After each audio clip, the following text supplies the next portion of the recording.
кмета на община Марица Димитър Иванов. Господин Иванов, какво чакаме тази вечер? По моя информация ще има ескалация на протестите.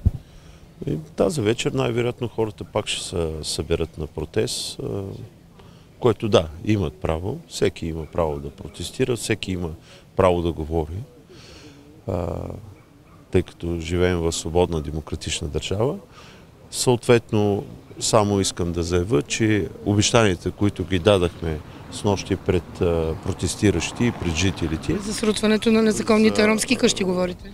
И исканията на протестиращи да бъде незабавна проверка извършена за незаконно пребиваващи личности в ромската махала и за незаконни жилища беше извършена съвместно с две комисии.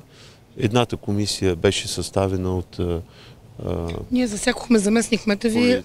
Прекъсвам ви, защото заместник-кмета ви каза, че всичко е незаконно и до дни ще бъде решено какво да се срути, така ли? Днес бяха връчени констативните протоколи на годните жилища, които уж стават за живеене. Те до момента са 16, утре продължава проверката. От 20 къщи 16 законни?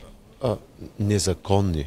Но ставащи за живеене. Но ставащи за живеене. А опасните за живеене, втората комисия констатира 15 опасни за живеене. Във втората комисия само да отбележа, освен служители на община Марица, участваше представител на пожарната, представител на ЕВН, представител на полицията и представител на местната власт, в лицето на господин Тосев, кмет на село Войводино, които констатираха 15 опасни за живеене жилища, в които в утрешния ден кмета на общината ще издаде заповед за събаряне, след като му бъде предоставен протокола, тъй като в момента комисията продължава да заседава, за да оформи протокола.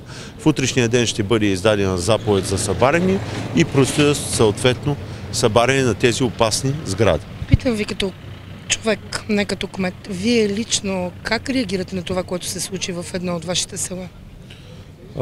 Много ме е болно, защото досега между етносите и гражданите не е имало напрежение, откакто съм аз кмет, и за това ме е болно. Съжалявам за пострадалия командос. Разговарях с родителите. Днес лично министър Каракачанов го посети в болницата. Ще се оправи момчето, но болката и обидата най-вече е жестока. Притеснявате ли се тук да не стане втора Катуница? Аз смятам, че няма да го допуснем, защото органите на реда, както и съдебните органи и прокуратура, ще се свършат качествено и на време работата. А и ние като представители на местната власт, съвместно с помощта естествено и на държавните и на регионални органи, си вършим работа както трябва.